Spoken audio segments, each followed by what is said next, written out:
जोरिए लागो डुबड़े दो के पानिया वो काटिए तो छोड़ी गने के पानी देखा को छोटे लामी ने उपिनो तो मेरा रोका हिमाचल प्रदेश की गिरी नदी के पार शिलाई तहसील के शिल्ला गांव में उनके लोकगीत गाए जा रहे हैं। ढफली पर गाए जा रहे इस गीत में दो खास बातें हैं। पहली खास बात है कि यह गीत यहाँ की लोक भाषा में गाया जा रहा है। दूसरी खास बात है कि इस गीत में एक लोक गाथा है। अगर आप इस लोकगीत को समझ सकते हैं तो फिर यहाँ की जीवन शैली, संस्कृति और आर्थिक गतिविधियों के इतिहास को समझ लेंगे। इसके साथ ही यहाँ के समाज और हालात में किस तरह के बदलाव आए हैं, यानी कि क्या बदल गया है और क्या है जो अभी भी नहीं बदला है, यह समझने में भी आसानी होगी।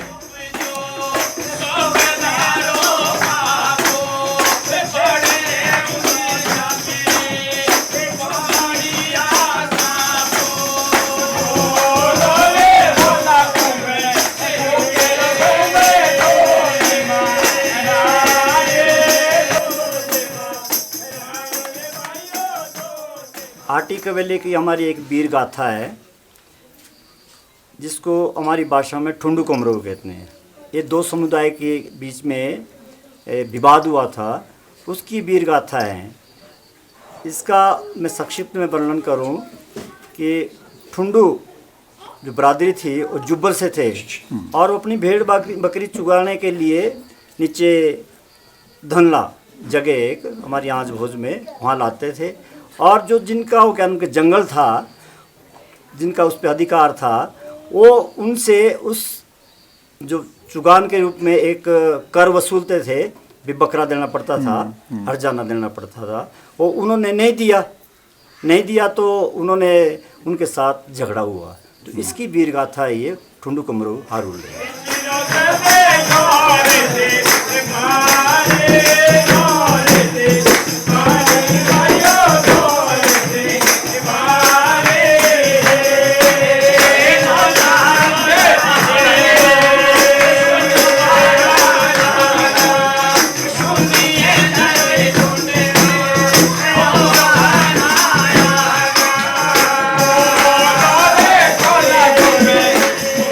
यहाँ के लोग बताते हैं कि माघ के महीने में इस इलाके में नाटी लगती है, जिसे हाटी की नाटी कहा जाता है। यानी लोग एक जगह पर जमा होते हैं और इन लोक गीतों को गाते हैं। ढफली पर जब ये गीत गाए जाते हैं तो नाच का ऐसा सिलसिला शुरू होता है जो रात भर चलता रहता है। इस नाच में आदमी औरत सब शामिल होते हैं। इस नाच की अपनी गति और भाव भंगिमाएं होती हैं। देखने में बेशक यह नाच आसान लगता है, लेकिन यह उतना आसान है नहीं। जिस तरह से नाच में घुटनों को मोड़कर अलग अलग भंगिमाएं बनाई जाती हैं, वे बेहद मुश्किल होती हैं।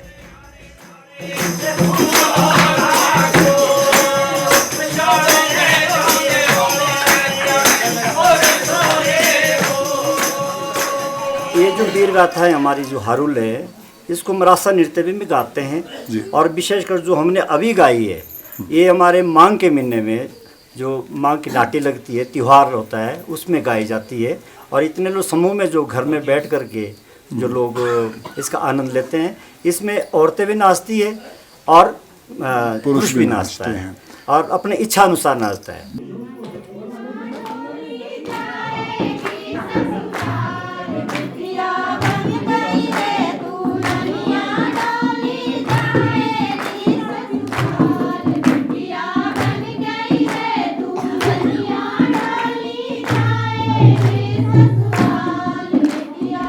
गिरिपार के इलाके में रहने वाले समुदाय में भी जन्म, शादी या फिर खुशी के दूसरे मौकों के लिए अलग अलग गीत गाए जाते हैं। नौराधार तहसील के शामरा गांव में रात को महिलाएं जमा होकर कुछ ऐसे ही गीत गा रही हैं। इन गीतों पर महिलाएं दो दो के जोड़े में नाचती हैं। यह सिलसिला लगातार चलता रहता है। एक के बाद एक गीत गाए जाते हैं और औरतों के जोड़े नाचते रहते हैं। इस नाच को पूर्वा नाच कहा जाता है।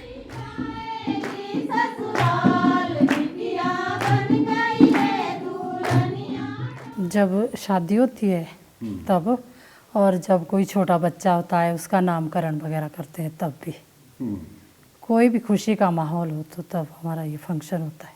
इसके लिए पुड़वा कहते हैं। इसमें 2 लेडीज़ नाचती है ज़रूरी, तो इसमें दो लेडीज़ नाचेगी, इसमें फिर एक्शन करेगी एक दूसरे के लिए ना।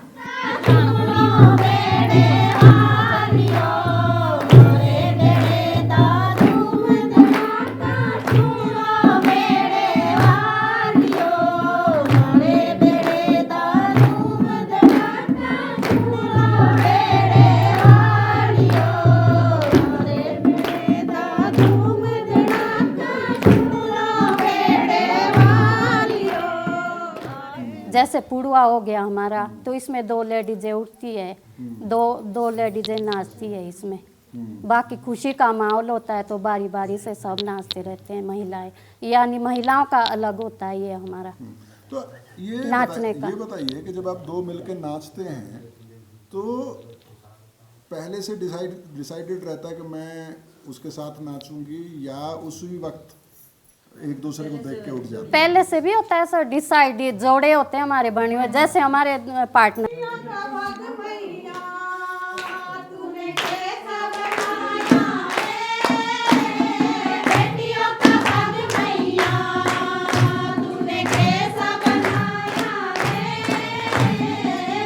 इन गीतों को जिस लय में गाया जा रहा है वह स्थानीय है और अंदाज बिल्कुल पहाड़ी, लेकिन गीतों की भाषा हिंदी है।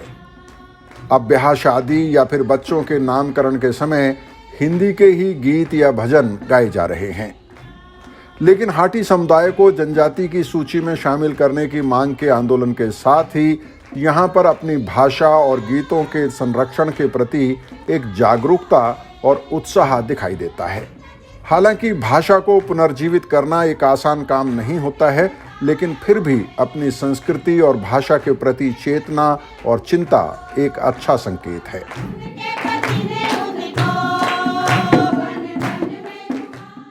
सुन रहे हैं ना जैसे डीजे वगैरह में नए नए गाने, तो यही याद रह रहे हैं पुराने गाने भूलने लगे जो अपनी भाषा के थे। वो कम होने लगे हैं धीरे धीरे।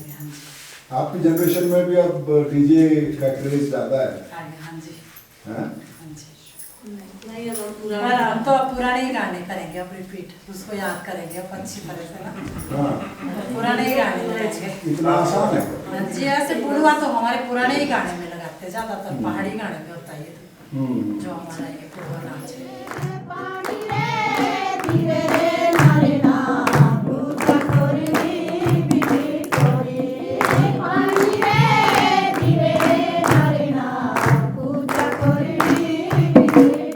हाटी आंदोलन का एक असर तो यह हुआ है कि सरसरी तौर पर ही सही अपने इलाके की संस्कृति के इतिहास का कुछ अंदाजा सभी लोगों को हो गया है। कुछ लोग लोकगीतों और लोक कथाओं को रिकॉर्ड भी कर रहे हैं, जिससे कि इनको लुप्त होने से बचाया जा सके।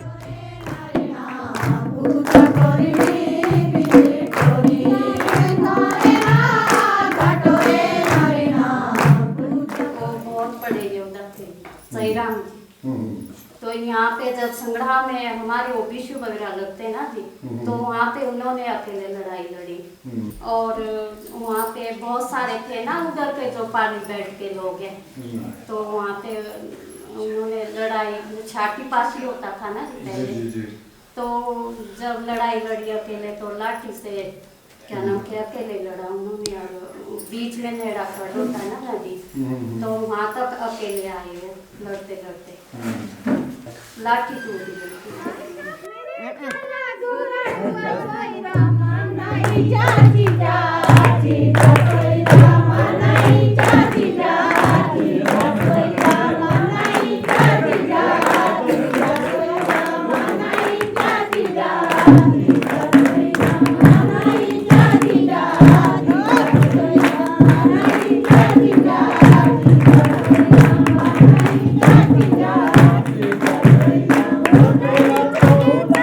Foi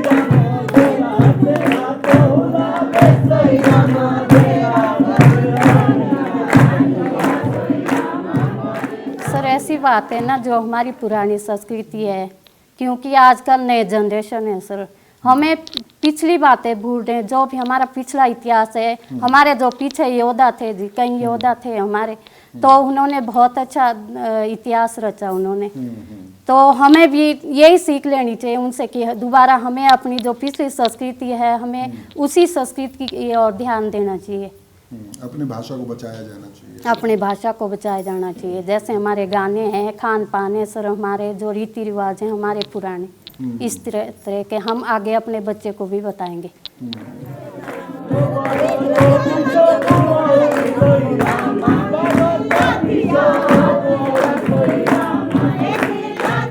गिरिपार के इलाके से हाटी समुदाय के लड़के लड़कियां उच्च शिक्षा के लिए बाहर जाते हैं, लेकिन ब्याह शादियों और त्योहारों पर अपने घर लौटते हैं और यहाँ पर नाच गान में हिस्सा भी लेते हैं। गांव छोड़कर शहर चले गए बाकी लोगों की तरह ही ये नौजवान भी अपने लोकगीतों और रीति रिवाजों से दूर होते चले जाते हैं। लेकिन हाटी आंदोलन की वजह से नौजवान पीढ़ी भी अपनी सांस्कृतिक पहचान और लोकगीतों और भाषा के प्रति कुछ सचेत होती हुई दिखाई देती है। इसी गांव में जैसे हमारे शादी होती है तो पहले तो गाते ही थे इसको ना, तो मेरे ताऊ जी भी काफ़ी वो थे, तो वो भी गाते रहते, तो फिर मैंने उनसे सीख लिया था थोड़ा बहुत ना कि किस तरह से। फिर मैंने पूछा तो गांव में जो हमारे जितने भी बुजुर्ग लोग थे तो बताते थे कि इस तरह से थे। फिर हमने जैसे सुना, फिर हमने सीखा। जैसे ये गीत तो बहुत पूरे हमारे इलाके में फेमस है, तो इसको हम जैसे रेडियो के माध्यम से, टेप और यूट्यूब पे आजकल तो चलता रहता है, तो उससे हमने थोड़ा बहुत सीखा। फिर हम कोशिश करते थे इसको गाने की, गुनगुनाने की। तो काफ़ी हद तक तो याद थे, क्योंकि जब भी कोई फंक्शन होता है तो हम लोग भी उसमें बैठते हैं, तो फिर थोड़ा बहुत प्रॉपर तो नहीं गा पाते, बट आता है, समझते हैं, गाते भी हैं जितना आता है।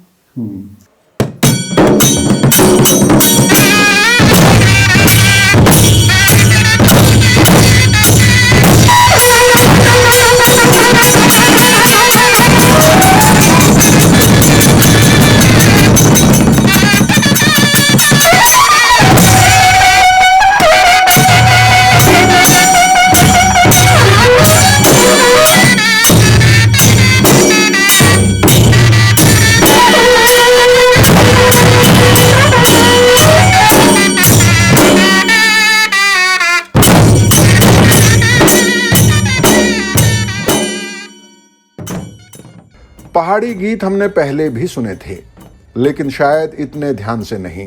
गिरिपार में घूमते हुए शायद ये पहला मौका था जब हम इनके गीतों के साथ साथ नृत्य और वाद्य यंत्रों को भी थोड़ा थोड़ा समझ पा रहे थे।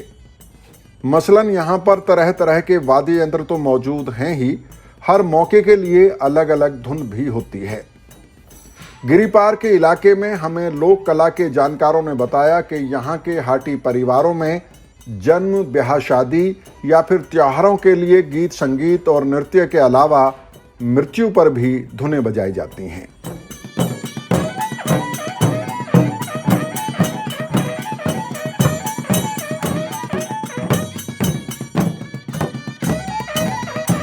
आज हम कुशेणु नाम के गांव में हैं।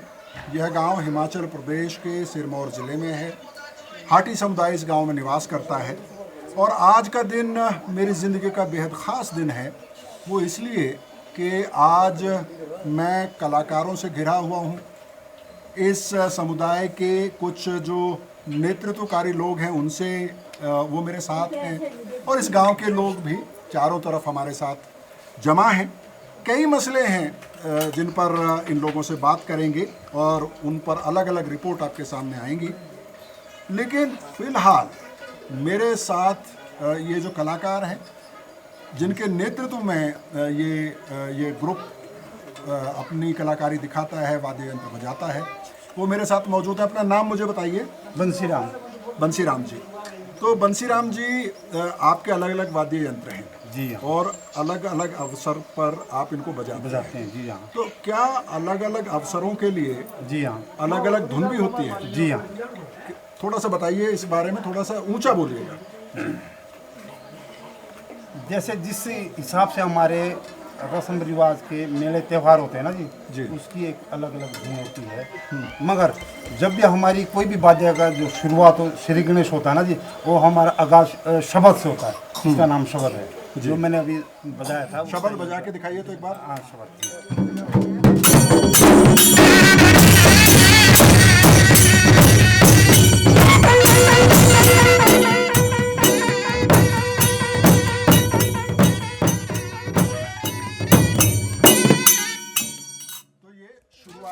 जी आप शब्द बोलते हैं। जी हाँ। और इसके अलावा हमें ये बताया गया है कि जन्म से लेके मृत्यु तक जी हाँ। हर अवसर के लिए आपके पास धुन है। जी हाँ। तो अलग अलग अवसर पर बजाए जाने वाली धुन जी हाँ। के बारे में थोड़ा थोड़ा बताते जाइए। जी हाँ। और बजा के सुनाते जाइए। जी हाँ। जैसे हम सुर को मेरी तरफ देख के बात कीजिए कभी कभी। जैसे हम ताल को ना जी दो भागों में बांटते हैं जी, सुर और गम। हाँ, है ना जी। मृत्यु का जो ताल आता है वो गम में आता है, और सुर का जो ताल है वो शुभ अवसर पे आता है। तो आप ये कह शुभ रहे अवसर पे हैं, जो आप है- ये कह रहे हैं कि आपके समुदाय में मृत्यु पर भी संगीत बजाया जाता था जी। हाँ जी। जी। वैसे आज के समय में कम हो रहा है। कहीं हाँ कम हो रहा है। लेकिन खास तौर पर वो किस लिए हो रहा है कि जो वाद्य जानकार बुजुर्ग थे वो नहीं रहे, और लोगों में चलो नई पीढ़ी पे थोड़ा शौक भी थोड़ा कम है, लेकिन फिर आप- भी आज भी है। आज भी है। आपका ये कंट्रीब्यूशन, आपका ये योगदान आपका समुदाय मानता होगा, मुझे ऐसी उम्मीद है। जी हाँ। और आप नए लोगों को भी ट्रेंड करने में देख रहा हूँ कि नए बिल्कुल, लोग, हाँ जी, young हाँ लोग जी, भी हाँ हैं। जी, सर। जी, बहुत अच्छी बात है। तो एक एक करके बताते जाइए मुझे, हम क्या बजाएंगे। मैं आगाज करूंगा जी शुभ उससे ना जी, जन्म से करिए ना। जन्म से। हाँ जी, हाँ जी। जी। अच्छा, जन्म में ऐसा है कि जन्म में भी हम ये शब्द ही बजाते हैं जी। जब बालक जन्मता है ना जी। जैसे मैंने शुरू में बोला था कि हम शब्द को दो भागों में बांटते हैं, एक हमारे आदर सत्कार का प्रतीक है और दूसरा लड़के के जन्म पे बजाते हैं। सिर्फ लड़के के जन्म हाँ, पे। पर सर्वश्रेष्ठ जो है ना जी, जो ग्रंथ ज्ञान से जुड़ा है वो हम जड़ व्रत बजाते हैं। मैं इसके बारे में जो है ना व्याख्या भी जानता हूँ। जैसे हमने जड़ व्रत बजाया तो उसकी एक क्या बजाया आपने। जड़ व्रत। जड़ व्रत। हाँ जी।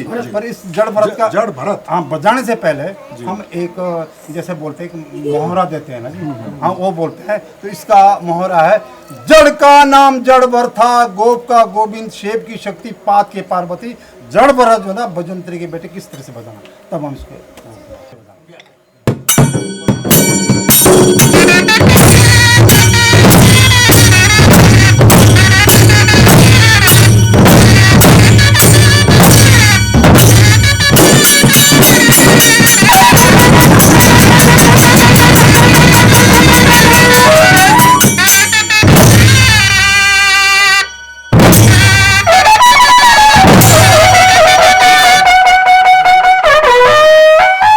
इसके बाद सर शाम की नमद होती है ना जी। तो वो नमद हमारे आज भी ये रस्म रिवाज है ना जी कि अगर नमद वो बज जाती है शाम को ना जी, तो उसके बाद गांव में लोग खाना नहीं खाते। अच्छा, मतलब ये कि अब आराम हाँ हाँ जी, हाँ जी। अब नौ ये है बच्चों कि देव समय वो पूरा हो चुका है, अब इसके बाद दुष्ट का पहरा है। अच्छा, हाँ जी, हाँ जी।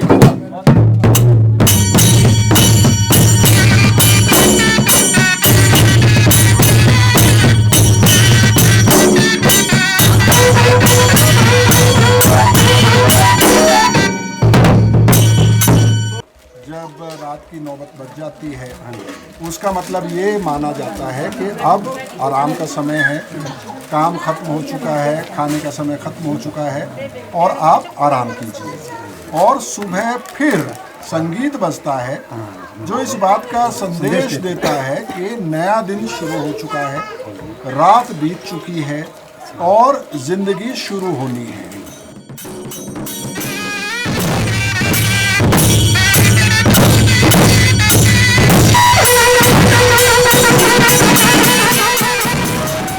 आज दुनिया में हजारों भाषाओं पर लुप्त हो जाने का खतरा मंडरा रहा है। इन भाषाओं में बड़ी संख्या में आदिवासी भाषाएं हैं क्योंकि इन भाषाओं में ज़्यादातर की लिपि नहीं है। इसके अलावा भी कई ऐसे समुदाय हैं जिनका राजनीतिक महत्व शायद कम है, इसलिए भी उनकी भाषा खतरे में पड़ती है। भाषा को बचाने के कई उपाय किए जा सकते हैं। उनमें से एक बड़ा और अहम उपाय है लोक कलाओं और लोक कथाओं को बढ़ावा देना, उनको संरक्षित करना। और इसके भी कई उपाय हो सकते हैं, मसलन लोक कलाकारों को सम्मान देना, मेलों या उत्सवों का आयोजन करना आदि आदि। लोकगीतों और लोक कथाओं में सिर्फ मनोरंजन नहीं होता है, वहाँ की आर्थिक व्यवस्था, सामाजिक बनावट और आस्थाओं का इतिहास रहता है। इसके साथ ही लोकगीतों में उस समुदाय की भाषा भी धड़कती रहती है, जीवित होती है।